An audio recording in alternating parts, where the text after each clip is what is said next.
Buenas tardes a todos. Sean bienvenidos. Soy el licenciado Javier Pérez Paredes y seré el moderador de la tercera sesión de la Semana Jurídica 2025, organizada por la Delegación Puebla de la Barra Latinoamericana de Juristas y Peritos AC.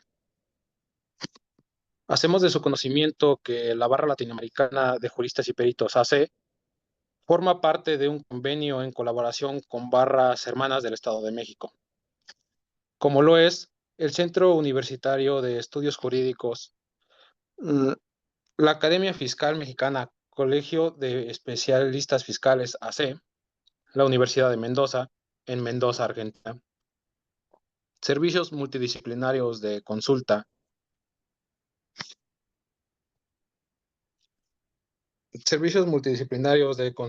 y asesoría, SDRL-DCB, Kinneret Academy of Arts and Science Teacher Leadership Institute, la Notaría 60 del Estado de México y el Colegio Universitario MIP. Damos inicio a esta tercera sesión, donde contamos con la distinguida presencia del maestro Jacques Ben Sabi Hernández Córdoba, quien abordará el tema el cierre de las etapas en los juicios orales en materia penal. Me permito dar lectura a la síntesis curricular de nuestro invitado. El maestro es licenciado en Derecho por la Universidad Autónoma de Nayarit. Es especialista en el Sistema Integral de Justicia Penal para adolescentes por la Universidad de Ciencias Campus Querétaro. Es maestro de la asignatura de Derecho Penal, taller de litigación en materia penal y técnicas de litigación en materia penal en la Universidad de Alica Tepic Nayarit. Ha sido secretario proyectista de sentencias en el cuarto tribunal colegiado en materia penal del segundo circuito con sede en Toluca, oficial administrativo y actuario judicial del primer tribunal unitario del 24º circuito con sede en Tepic Nayarit. Ha tomado diversos diplomados en materia de amparo, diversos cursos sobre el Protocolo de Estambul y la defensa federal, así como el sistema constitucional y los derechos de la niñez y la adolescencia, entre muchos más. Es fundador de la firma legal Defensa Penal Especializada. Actualmente es abogado postulante en materia penal. Les recuerdo que a las 18:50 horas podrán hacer una ronda de preguntas en el caso de que las hubiera, donde yo como moderador les pediré que levanten la mano para que yo les dé acceso para sus preguntas y poder hacerlo de forma más dinámica. Ahora, sin más preámbulo, le cedo el uso de la voz al maestro Jacques Ben Sabi Hernández Córdoba para que iniciemos con esta sesión. Adelante, maestro. Muchas gracias, maestro. Muchas gracias a todos los presentes. Iniciamos el cierre de etapas y su implicación en los juicios orales en materia penal. ¿En qué consiste esto y por qué la obligación que tenemos tanto defensores como asesores de estar atentos a cada una de las etapas para poder hacer los planteamientos respectivos? Primeramente y de manera histórica hablaremos sobre cómo era en el sistema mixto que todavía está convergiendo con el actual y qué prevalecía. En aquellos momentos, cuando se dictaba una sentencia de primera instancia, después recurso de apelación y nos íbamos a amparo directo, no había ninguna limitante para analizarse ninguno de las etapas anteriores. Cualquier violación, sea en la averiguación previa, sea en ejecución de orden de aprehensión, en el auto de formal prisión, fuera en el periodo de instrucción o de preinstrucción, violaciones al derecho de defensa, no había ningún límite para los tribunales federales para analizar en amparo directo estos aspectos. Eran analizados y bueno, tenían sus declaratorias de constitucionalidad o inconstitucionalidad. Es decir, en el sistema tradicional no había un cierre de etapas que nos impidiera hacer o esperarnos hasta la última etapa, que era el amparo directo, hacer los planteamientos respectivos. Y prueba de ello son los criterios que nos daban en aquel momento, novena, décima época todavía de la Suprema Corte de Justicia de la Nación, en las cuales voy a parafrasear nada más los rubros. Nos decían amparo directo, procede que en él se analicen como violaciones al procedimiento las cometidas en la averiguación previa. Nos establecía una más que era procedente en el 2013 las violaciones cometidas con motivo de la detención, todas aquellas que pudieran plantearse en amparo directo nada más con un supuesto, siempre y cuando no se hubieran hecho valer en amparo indirecto. Como vemos, entonces para el sistema tradicional, para el sistema mixto, ya histórico, pero que todavía se encuentra actuando, no había ningún límite para que nosotros pudiéramos plantear en amparo directo cualquier violación. Bueno, pero ¿qué pasa en los sistemas adversariales con la reforma de 2008? Los llamados juicios orales en materia penal. Esto habría que desentrañar cómo se actuó al principio y cómo es en la realidad. Con esta reforma de 2008, pues primeramente se presentaba, se culminaba el juicio en primera instancia, recurso de apelación y en amparo directo se planteaban todas estas violaciones que decimos habían acontecido en la etapa preliminar, en la audiencia inicial, en la etapa intermedia. ¿Y qué hacían los tribunales federales? Pues en ese momento, estos criterios que acabo de mencionar del sistema mixto, los tomaban por mayoría de razón, por las razones que las informaban y hasta ese momento, todavía en amparo directo, era posible analizar todas las violaciones en cualquier etapa del procedimiento. Se iba explorando en ese momento y se decía, no hay ningún obstáculo. Esos criterios del sistema mixto podemos trasladarlos de manera coincidente a los juicios orales y por lo tanto lo hacemos. Y así se estuvo llevando al inicio. Pero ¿qué pasó con este amparo directo en revisión? Lo vamos a escuchar, es el primero, amparo directo en revisión 669-2015, de 23 de agosto de 2017, resuelto por la primera sala de la Suprema Corte de Justicia de la Nación. Grabémoslo, 669-2015. Pues es la primera vez que la Suprema Corte de Justicia de la Nación analiza qué tipo de violaciones van a ser materia de análisis en amparo directo. Es como en el sistema mixto, todas las violaciones o únicamente nos vamos a constreñir a las suscitadas en etapa de juicio. Bueno, pues fue el dilema en el que se sometió la Suprema Corte. Dice, esta nueva legislación con relación a la ley de amparo nos permite establecer dos hipótesis. Una, literalmente decir que todas las violaciones pueden ser alegadas en amparo directo y tendrán que ser materia de estudio. La segunda, en una interpretación conforme y para hacer funcionar los juicios orales, nos dice, únicamente van a analizarse las que surjan en etapa de juicio. Todo lo anterior no podrá ser materia de análisis. Bueno, recordemos que los juicios orales únicamente tienen tres etapas, sencillas, bien delimitadas y con objetivos muy precisos, los cuales no es la materia, pero abordémoslo de manera clara. La audiencia, la investigación inicial o complementaria, la etapa intermedia o de preparación de juicio y la etapa de juicio propiamente. El artículo 211 del Código Nacional de Procedimientos Penales no las delimita. Esas tres etapas son las que conforman los juicios orales en materia penal. Bueno, pues la Corte tenía que analizar cómo se iba a actuar en estos nuevos juicios. Y entonces se encarga de analizar el cierre de etapas y la oportunidad de alegar. ¿Y en qué consistió esto? Bueno, pues que la Corte tiene que explotar el principio de continuidad que conforman los juicios orales. ¿Y qué nos dice la Corte en esta ejecutoria?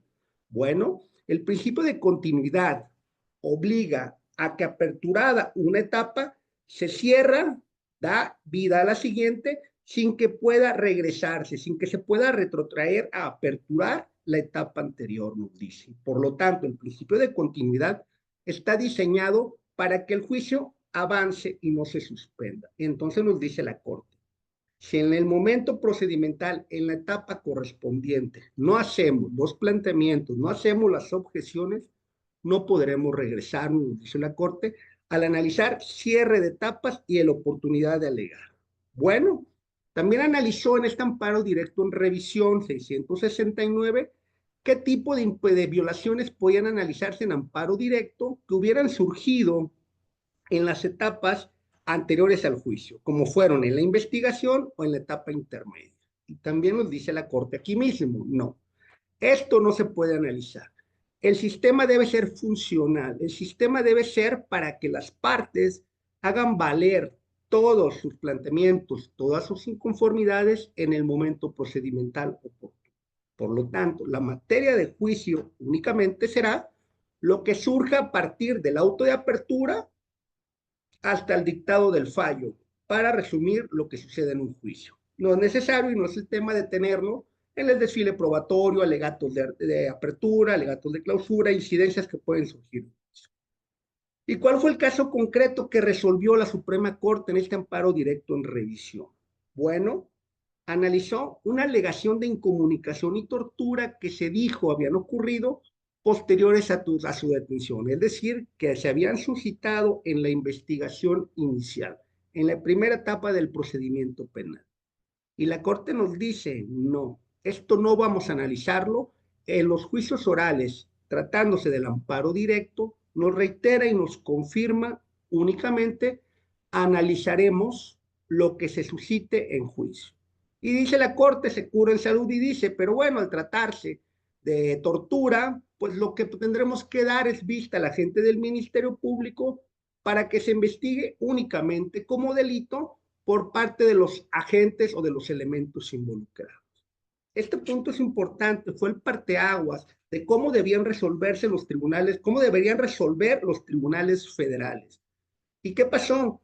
Que muchos defensores, muchos asesores todavía guardaban, vamos, esa arma secreta, lo planteo en el amparo directo, me voy hasta la última etapa y allá hago valer que el defensor no tenía cédula, hago valer tortura o incomunicación. ¿Y qué pasó? Los tribunales federales cerraron la puerta y dijeron esto es inoperante, no es materia de análisis. Y recordemos que la tortura es una de las violaciones que más cuidado se tiene. Incluso hay convenciones que protegen esto y bajo ninguna circunstancia, cualquier prueba obtenida con tortura, con su vinculación sobre otras medidas de prueba, carece de absoluto valor. No hay justificación para ello. Entonces la Corte se ocupó realmente de una violación procesal elevada, pero que dijo, al no haberse alegado en su momento, no podrá plantearse. Esto es lo que nos dice y lo que prevalecía con el amparo directo en revisión 669-2015. Este amparo directo, claro, y otros precedentes dieron luz a las jurisprudencias que nos dijo, y nada más voy a citar los rubros para tenerlos presentes, pero se los voy a compartir. Las tesis fueron con registro digital 2018-868 y nos dijo, violaciones a derechos fundamentales cometidas en un procedimiento penal acusatorio no son susceptibles de analizarse en amparo directo cuando ocurren en etapas previas al juicio oral. Y de aquí derivó una tesis aislada que dice, violaciones a derechos fundamentales relativas a la detención y a la defensa no se van a analizar en amparo directo. Bueno, pues eso cerró la puerta a que se pudieran alegar cualquier serie de violaciones a derechos humanos acontecidas en etapa anterior, perdón, al juicio. Cuestionable, sí, claro que fue cuestionable, pero finalmente la Corte, al ser la última decisión en los juicios y al tratarse de una jurisprudencia, obligó a que todos los órganos federales del país tuvieran que acatarla y actuar en este sentido.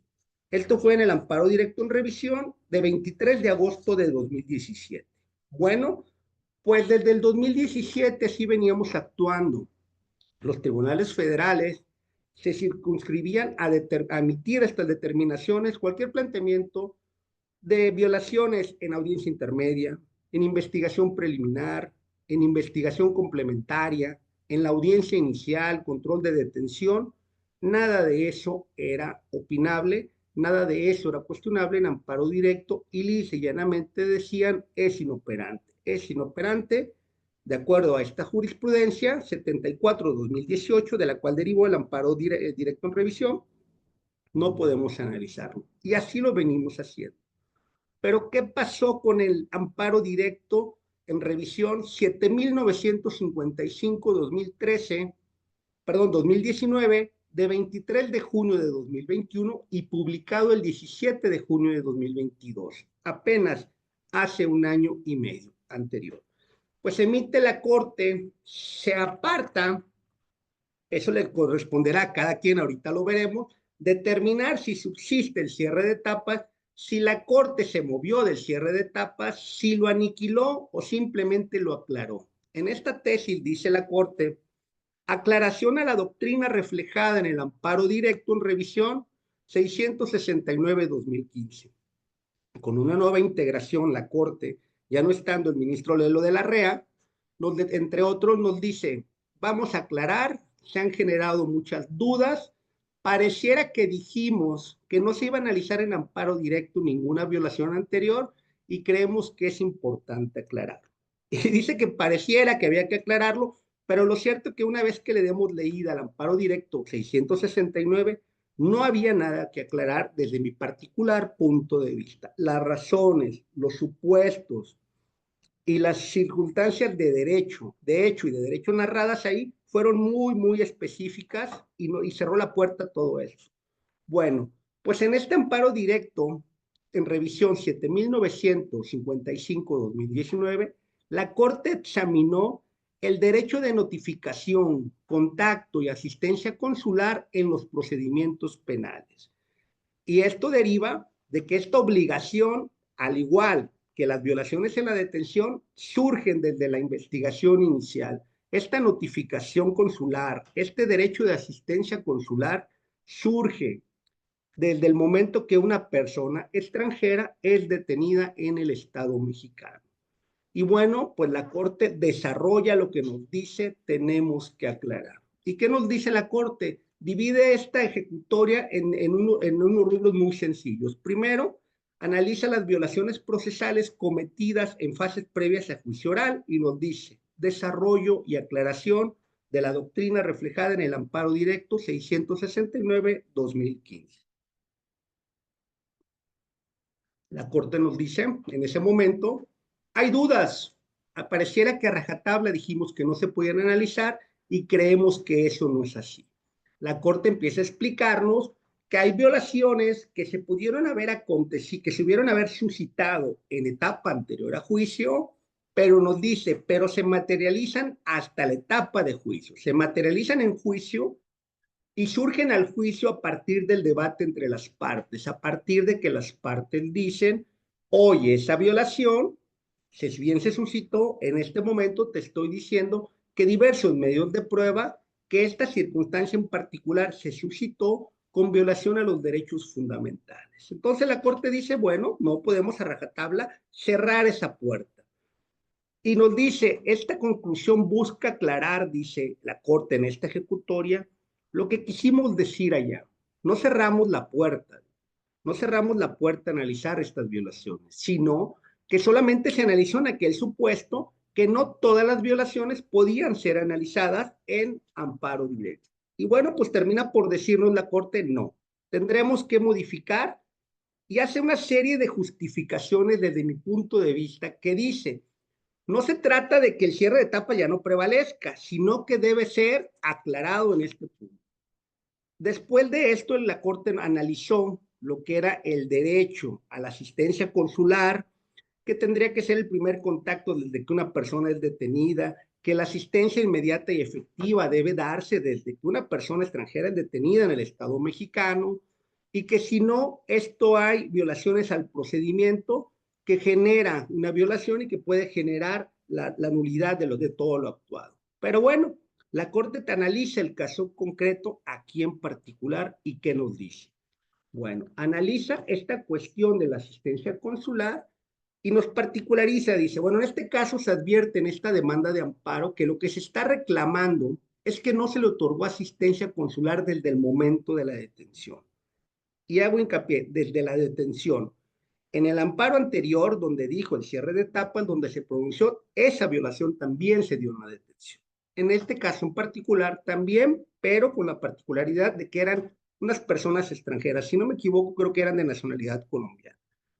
Bueno, la Corte se apoya en una tesis aislada, situada con precedente del sistema tradicional y mixto, y en la cual dice, con registro digital 2011-940, y nos dice la Corte, bueno, efectivamente es un derecho violado el no haberle dado la asistencia consular, haber notificado a su consulado desde el momento en que fue detenido, y por lo tanto nos dice, esto no puede ser, el tribunal colegiado se equivocó y por lo tanto debe ser materia de análisis en amparo directo.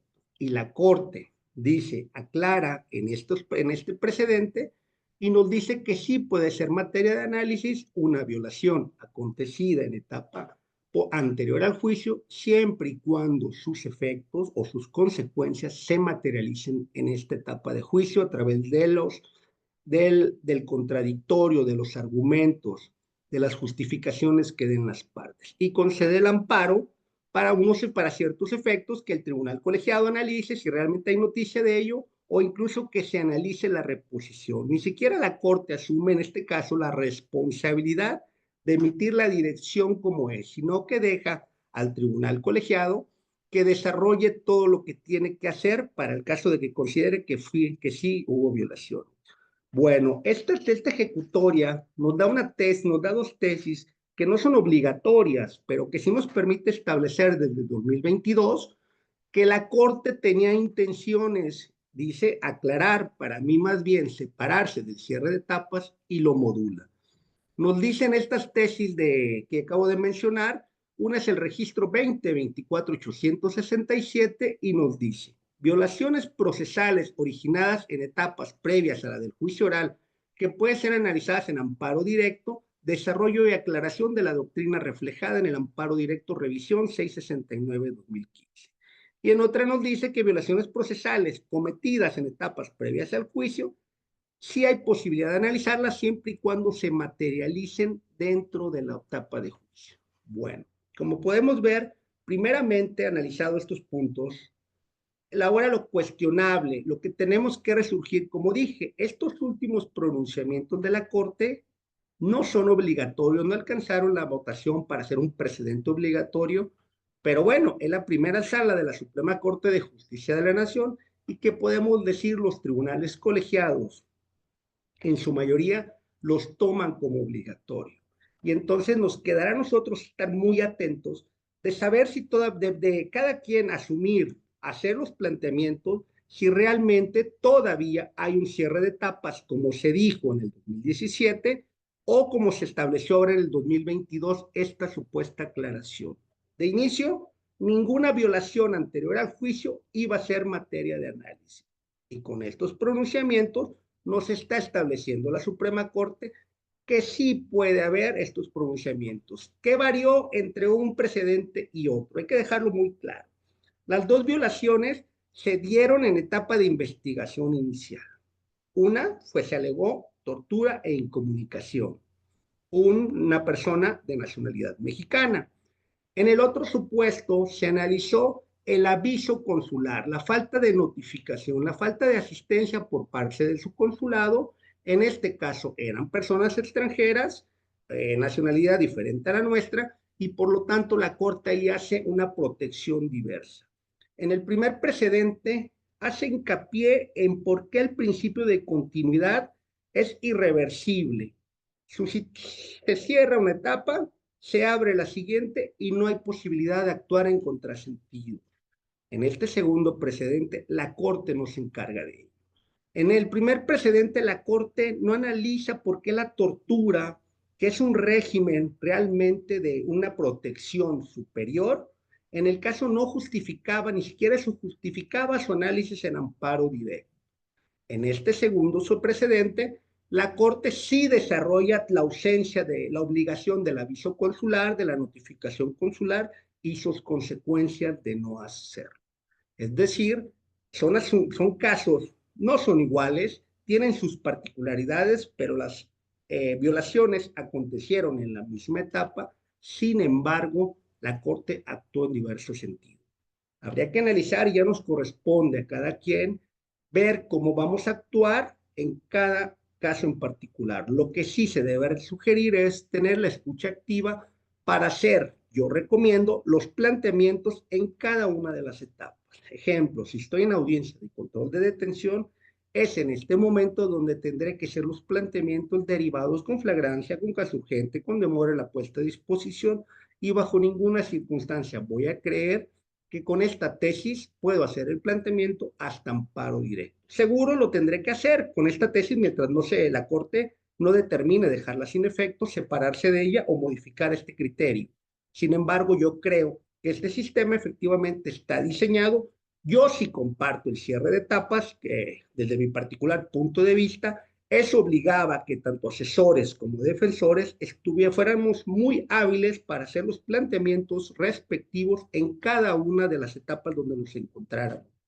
No dejar hasta el amparo directo para que ahí se analizara N razones, N justificaciones, N solicitudes que a veces eran nada más por retardar el procedimiento. Sin embargo, la Corte da la razón en un inicio y ahora se separa en estas tesis y nos dice, bueno, pues habrá que modular y habría que matizar cómo está esta situación.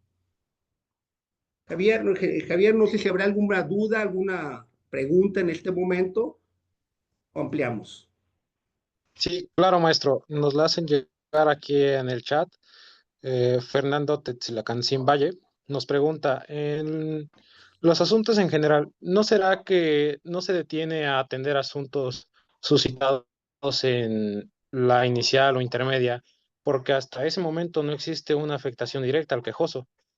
¿Y no será el razonamiento de la Suprema Corte de Justicia de la Nación justificable porque el acto a combatir pudiera hacerse con algún otro recurso diferente al amparo? La primera, bueno, en cuanto a la primera, a ver si espero haber entendido. Creo que no, porque si hablamos de una audiencia de control de detención, donde la persona queda privada de su libertad o de la imposición de una medida cautelar que fuera la prisión preventiva justificada, pues yo considero que si hay violaciones y no tendría que ser que no pudiéramos esperarse hasta el amparo directo, no sé si lo entendí. No creo que sea porque las violaciones sean menores en esta etapa. No creo que así lo hubiera diseñado. En cuanto a la segunda, Javier, si pudieras repetírmela, por favor. Sí, claro, maestro. Nos pregunta, ¿y no será el razonamiento de la Suprema Corte de Justicia de la Nación justificable porque el acto a combatir pudiera hacerse con algún otro recurso diferente al amparo? Claro, y de origen así lo dice en el amparo directo en revisión resuelto, el que da origen al cierre de etapas. Pueden ser atacados a través de otros medios, no lo planteaste así, no podrá ser analizado en amparo directo. Podrá ser recurso de apelación, recurso de amparo indirecto, indudablemente.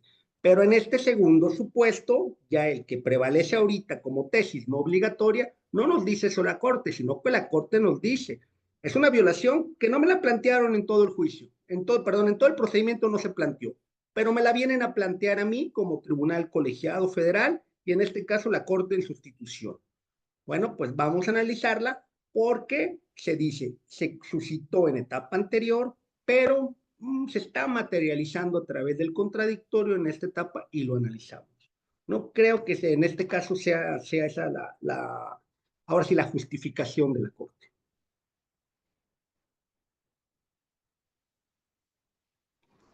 ¿Alguna otra pregunta, Javier? Continuamos. Puede continuar y yo seguiré revisando el chat. Bien. Bueno, pues a partir de estos precedentes, nosotros qué vamos a analizar como cierre de etapas. Recordemos, ya lo ha dicho la Corte, ya lo han dicho los tribunales colegiados. Lo que no planteemos, más allá de estos precedentes, la Corte nos ha dicho, lo que no planteemos en la etapa correspondiente no podrá ser planteado ante el superior. Ejemplo, en audiencias preliminares o anteriores al juicio, ante el juez de control, lo que nosotros no cuestionemos, de lo que nosotros no nos inconformemos ante el juez de control, no se lo vamos a poder plantear al tribunal de apelación, porque ya nos dijeron, esos agravios van a ser inoperantes. ¿Y por qué van a ser inoperantes? Porque si el tribunal de apelación, perdón, si el tribunal de control no tuvo oportunidad de dar respuesta, pues lo cierto es que tú no puedes venir al tribunal de apelación y hacerle, perdón, el mismo planteamiento. Misma razón es para que en amparo indirecto, si tú lo planteas como concepto de violación, también será inoperante si no lo planteaste ante las autoridades de instancia. ¿Qué significa? que nosotros debemos ser hábiles en el momento del planteamiento, en la etapa que estemos, porque si no, a diferencia del sistema tradicional o mixto, no hay problemas, decían los abogados, con el conocimiento que tenían de este sistema. Por alguna razón no lo planteé ahorita, no hay problema, se lo planteó el tribunal colegiado y tendrá que hacerse cargo de ello. Y era verdad, no había ningún obstáculo. Ahorita en particular no es así.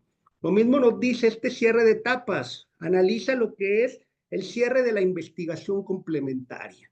Es violatoria de derechos el que se cierre la investigación complementaria. Es violatorio que no tenga que reunidos los 6 meses o el plazo que contempla el Código Nacional ya no pueda reaperturarse. No, y se encarga de ello la Corte y nos dice, no, el cierre de etapas está diseñado para esto y por lo tanto no es reversible y por lo tanto no hay violaciones a derechos humanos. Son estas las partes importantes que debemos tener presentes como asesores de las víctimas, como defensores de imputados, vinculados o acusados. Estar muy hábiles al momento de hacer los planteamientos, estar muy hábiles al momento de cuestionar.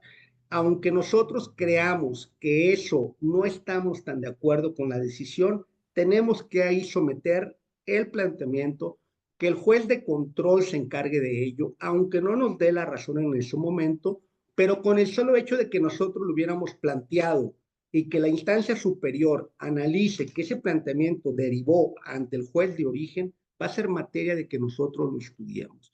Ya le corresponderá a cada quien considerar si todavía prevalece el cierre de etapas o incluso si realmente lo que hizo la Corte fue una aclaración. Voy a dar un particular punto de vista muy personal analizado esto. Yo creo que la Corte evadió decir de antemano que el cierre de etapas no era correcto, porque desde el inicio fue cuestionable. Y voy a citar un ejemplo. ¿Cómo habrá con el cierre de etapas quedaba que una violación grave suscitada en etapa anterior, si el abogado por desconocimiento, por estrategia, por el motivo que fuera, no lo planteó en su momento, ya no iba a ser posible analizar en la última instancia, que era el amparo directo ante un tribunal colegiado federal? Realmente los errores eran gravísimos, porque entonces podría quedar una persona privada de libertad en el peor de los casos, bueno, tratándose del bien jurídico tutelado, de acuerdo al delito que fuera. Bueno, pues la libertad es un derecho humano, realmente el de mayor rango, la libertad. Y en este caso, el hecho que una persona quedara privada de libertad por un error, pues imagínense consecuencias fatales.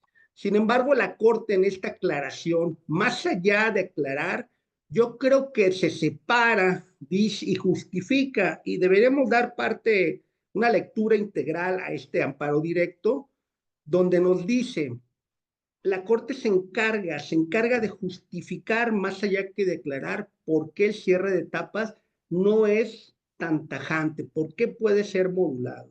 Para mí, desde mi punto de vista, y me gustaría escucharlos, ¿qué consideran? Si la Corte en este segundo precedente se apartó, realmente lo aclaró y evitó o evadió su realmente decir un pronunciamiento del cierre de etapas, ya no debe prevalecer. Vamos a analizar todo en amparo directo. No sé si hubiera alguna intervención, Javier, en este momento para aclarar este punto. ¿Qué consideran con esta decisión segunda en relación a la primera? ¿Sigue prevaleciendo el cierre de etapas? ¿Desapareció o realmente fue aclarado en este precedente?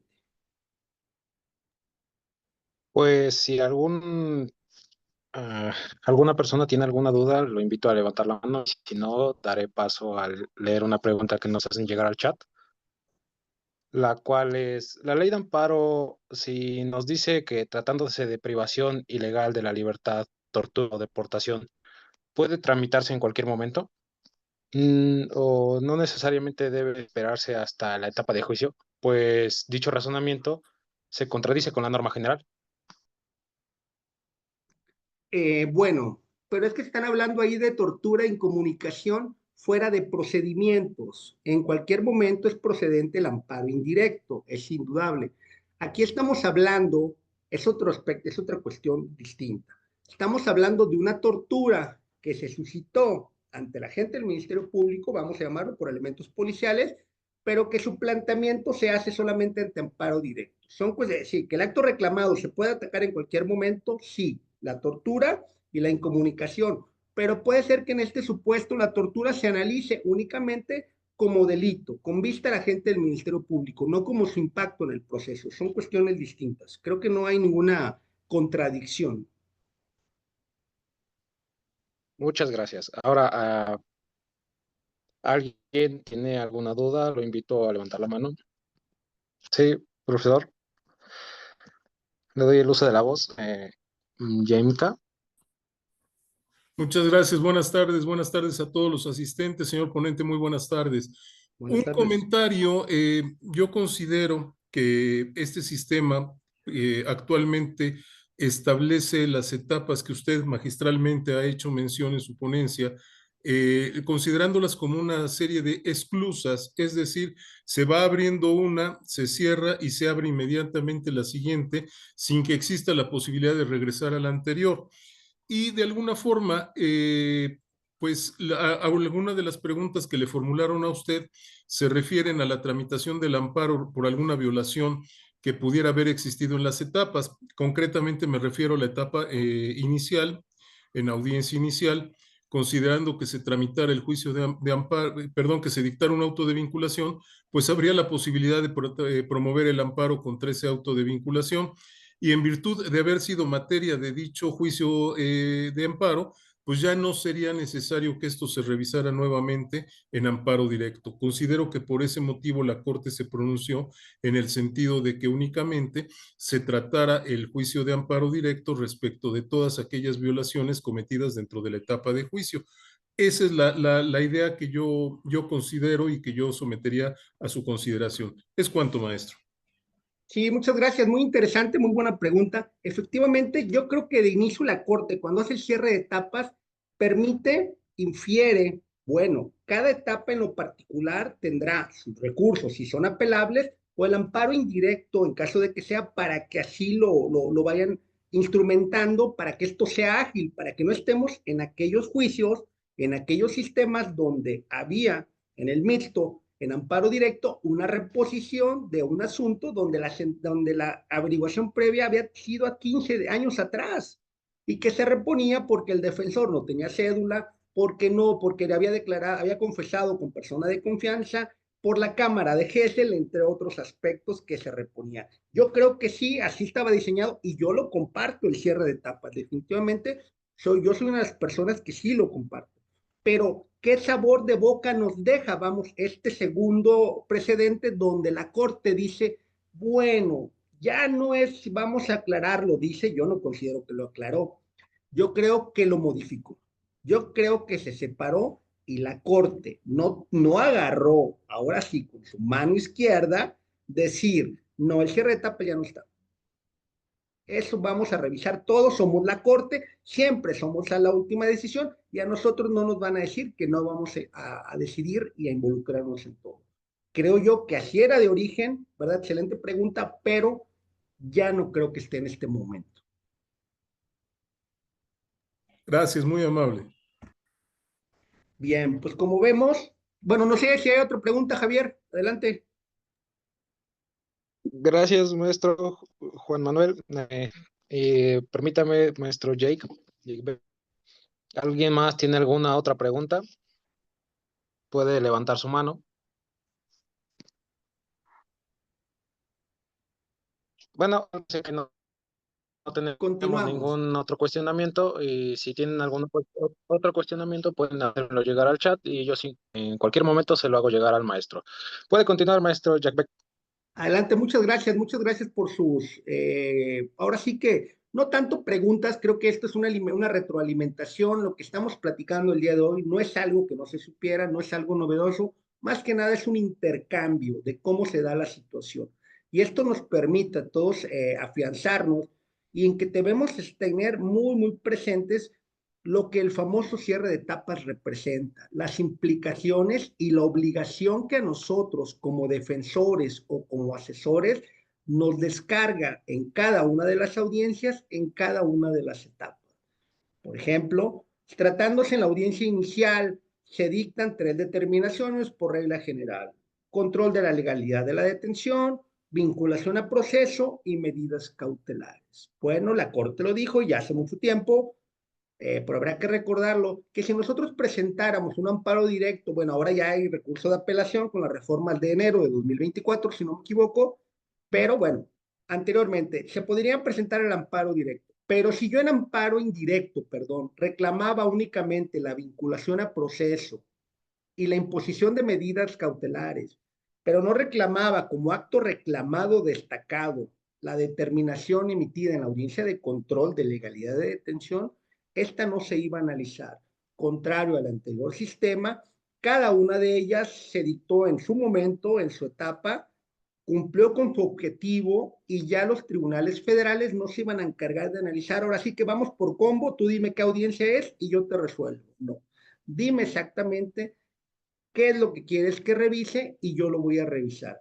Y esto es importante, señores, porque nosotros, colegas, debemos de tener presente que nuestra función es muy importante. La razón, la base del litigio, desde como asesores o como víctimas en los juicios orales en materia penal, aparte de ser muy importante, bonita, digo yo, es muy delicada. Nosotros no podemos estar en una audiencia y decir, bueno, en este momento no lo hago, me lo voy a guardar el as bajo la manga para la etapa de juicio. Es decir, si el asesor o el defensor, eso que dijo no le va a servir, pero a mí sí me va a servir plantearlo como nulidad en etapa de juicio, no va a ser así. Debemos estar muy hábiles, debemos estar en ese momento para hacer los planteamientos, para que nos puedan dar, no dejar sin defensa a nuestra persona. Recordemos a nuestro representado, recordemos que actualmente no es el tema, pero creo que está vinculado. Ya los jueces de control o en amparo directo se puede analizar la defensa adecuada en su vertiente material. Son unos parámetros los que se analizan, unos supuestos para considerar si el asesor o el defensor tuvieron una actuación diligente, tenían los conocimientos para actuar dentro del sistema y si no, pues hay reposiciones, o habrá que retirarlo de la audiencia en su momento o si el acusado insiste en quedarse con ese defensor, bueno, el Código Nacional nos dice, te vamos a poner a un tercero para que contribuya con él y no te quedes en desventaja.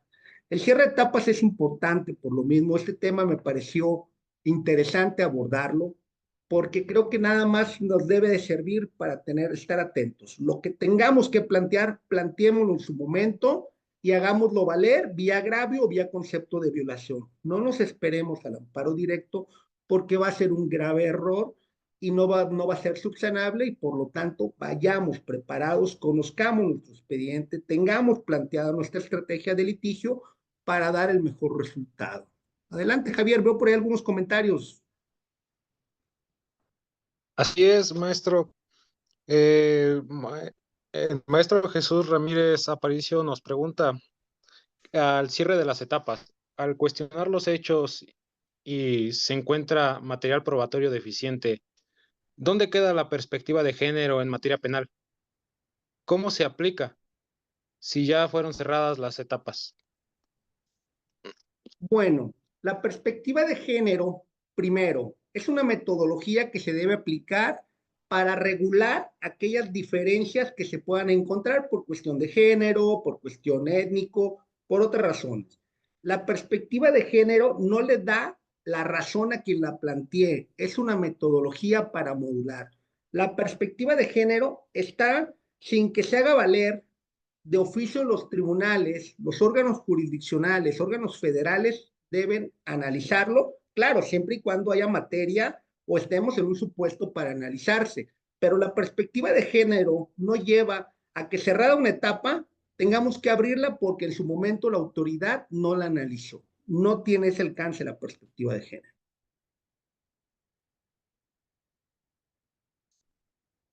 No sé si con eso doy respuesta, Javier. No lo sé, el maestro Jesús Ramírez, si su pregunta o puede cuestionar otra vez, reformular si usted gusta. Ahora nos dicen que le demos el uso de la voz a Giselle. ¿Puede hablar, señorita Giselle?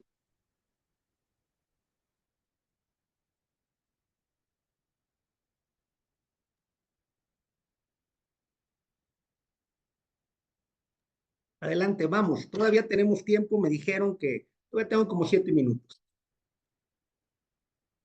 Así es, en efecto.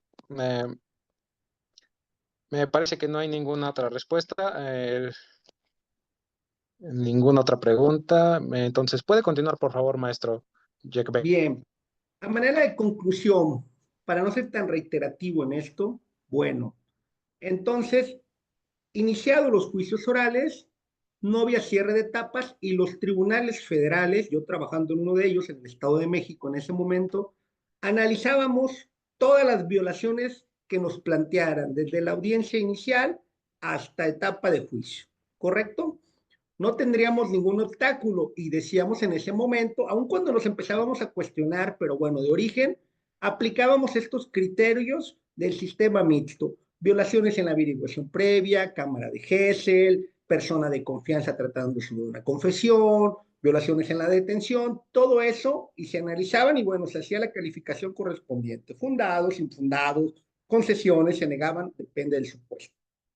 Después del cierre de etapas, entonces sí nos encontramos vedados y solamente nos suministramos, nos dirigimos a analizar en juicio. Y era tan así que los tribunales de instancia, en ese momento, tribunales de apelación, únicamente remitían la carpeta de juicio y el toca de apelación. Todo lo relativo atrás, carpeta administrativa, carpeta de investigación, no se lo remitían a los tribunales federales, ni los tribunales federales lo solicitaban. Yo voy de juicio hacia adelante y con eso resolvíamos. Cualquier planteamiento o manera de concepto de violación que nos hicieran relativos a violaciones en el control de detención, tortura, incomunicación, cualquier planteamiento de esa naturaleza suscitado antes del auto de apertura juicio oral, se decía es inoperante y citábamos, pero en automático, esa tesis del cierre de etapas, decíamos, lo siento, la Corte ya dijo que no podemos analizar. Bueno, pues con estos criterios, este criterio de 2022, se modula y la Corte dice que una violación similar a la analizada en el cierre de etapas, ahora sí puede analizarse, dice, aunque surja anterior a juicio, pero que se materialice en el juicio. De verdad, yo la leí, hay una justificación ahí, sería importante que todos le diéramos una revisada. Créanlo que no termina por convencer esa aclaración que dice de materialización, pero bueno, la Corte, hay una frase que dice de manera chistosa, entra y dice, cuando decimos materialice es que surgió aquí y nos dimos cuenta aquí. Bueno, pues eso nos dice y entonces abre la puerta a que con una integración, bueno, ya no sabemos qué vaya a pasar con la Corte, pero bueno, este criterio no alcanzó la votación de 4 votos para hacer un precedente obligatorio, pero sin embargo es una tesis que muchos tribunales pueden tomarla y volver posiblemente a lo que era el sistema mixto, analizar todas las violaciones que se planteen en amparo directo. Yo soy un fiel creyente del cierre de etapas, considero que estaba diseñado para ser funcional los juicios orales y que por lo tanto los abogados tenemos la exigencia de estar, pero actualizados, de saber argumentar, de saber plantear las inconformidades, de que no nos asuste el juez de control respetuoso de que nos diga, señoría, abogado, por eso no es el momento. Señor juez, permítame hacer el planteamiento y usted me lo califica, no hay ningún problema, pero con eso abrimos la puerta a que pudiera ser revisado por el Tribunal de Apelación. Yo creo que el cierre de etapas debe prevalecer, debe fortalecerse y por lo tanto debemos tener abogados, defensores o asesores altamente calificados como los que nos encontramos aquí en este momento. Por mi parte es cuanto y estoy atento a cualquier comentario, cualquier duda, aquí la aclaramos y si no me lo llevo de tarea. ¿Alguna persona que tenga alguna duda para el maestro Jack? Gracias, maestro. ¿Cuál fue el último criterio que usted nos mencionó? Perdone. Claro que sí. El último criterio es, permítame aquí con mis anotaciones, aquí lo tengo. Es el amparo directo en revisión 7955 diagonal 2019. Se los voy a compartir en los chats que me han sido favor de incorporar, ¿verdad? Les comparto ahí los criterios. Se publicó el 17 de junio de 2022. De ahí surgieron dos tesis. Una es la de registro digital 2024-867 y 2024-865.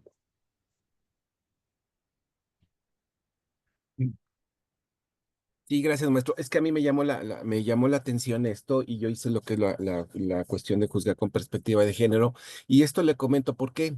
Hay un juicio, está siguiendo aquí en Puebla, por el delito de homicidio, en donde pues son dos mujeres, privan de la vida a un hombre, ¿sí? Pero pues las señoras están alcoholizadas dentro de lo que es la integración de la carpeta de investigación, pues el Ministerio Público pues acredita esto, se sube a etapa intermedia, ofrecen pruebas todos. La defensa dice, te voy a ofrecer la prueba pericial, ¿sí? Y todas las pruebas de antropología social con perspectiva de género, ¿sí? Es evidente que si se da cuenta se van cerrando las etapas.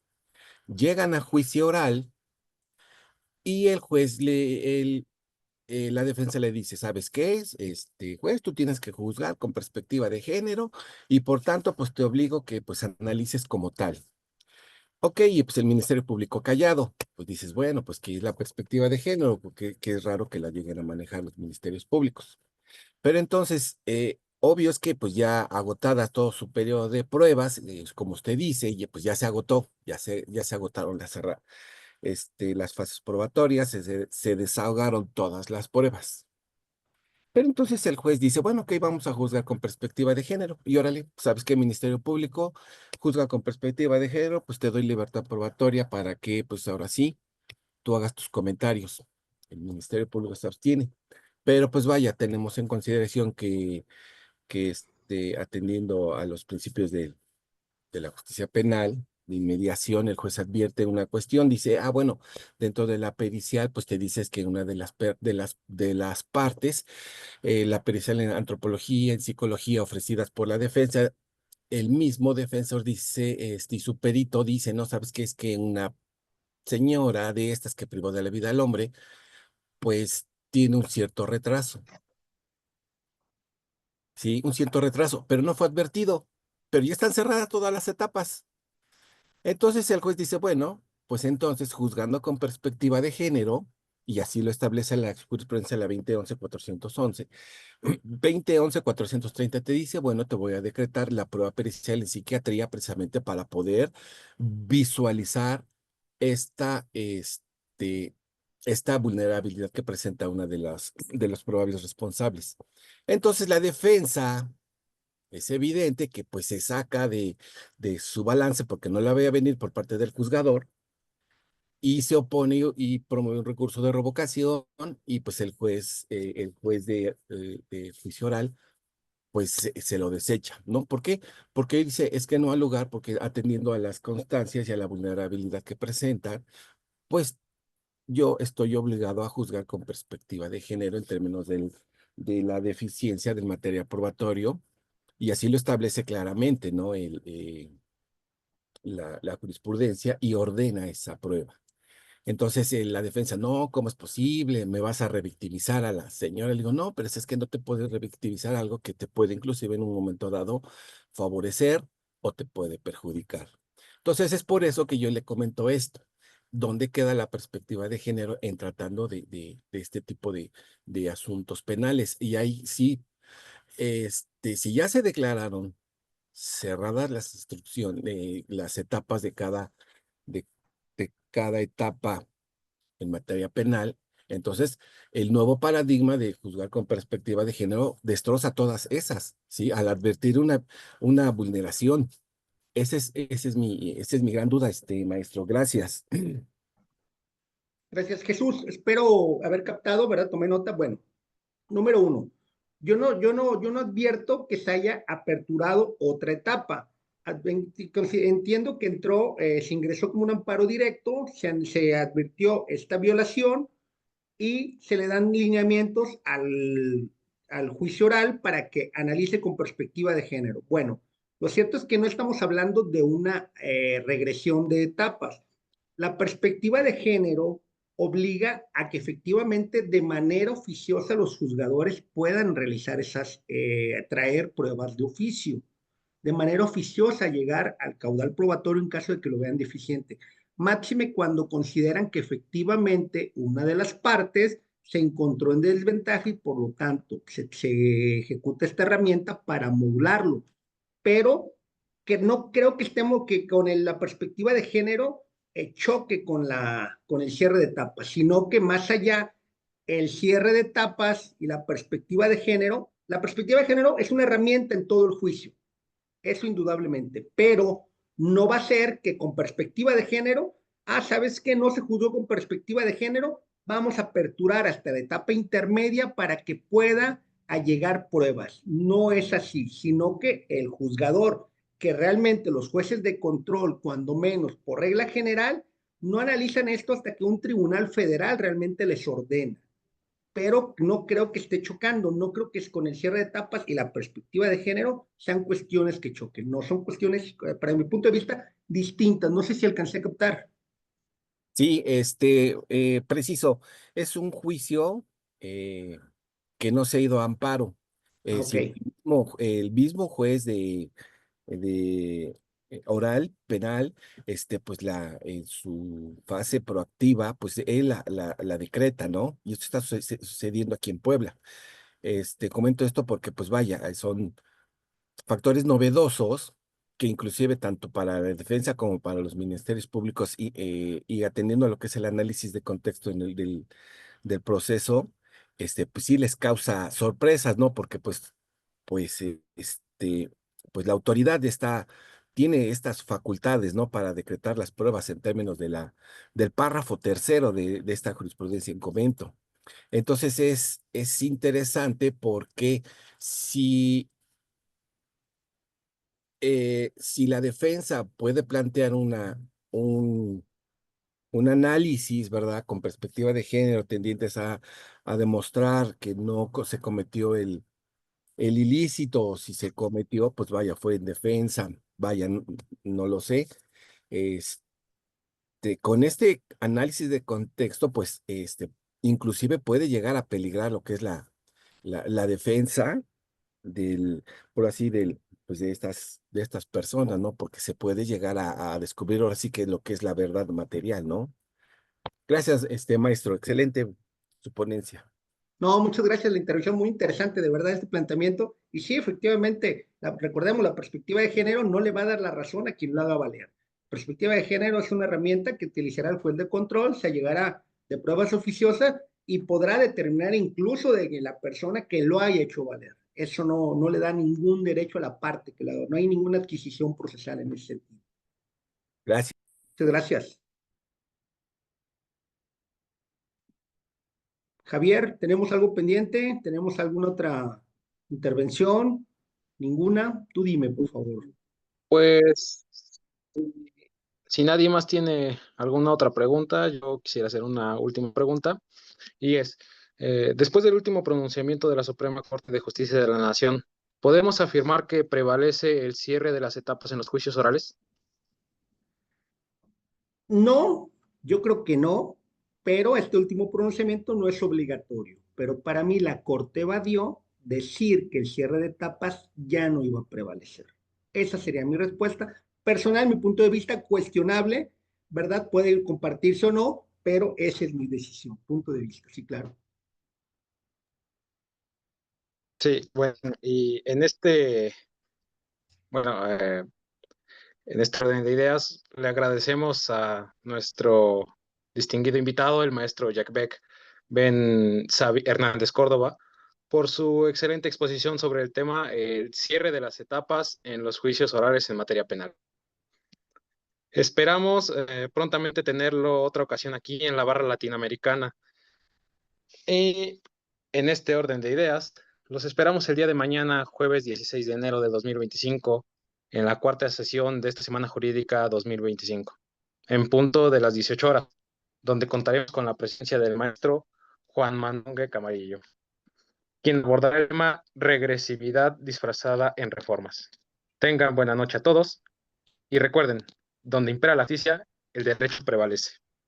Muchas Gracias, buenas noches. Gracias, buenas noches. Muy buena ponencia, maestro. Muchas felicidades. Muchas gracias, doctor. Gracias a todos. Gracias a la barra por invitarme.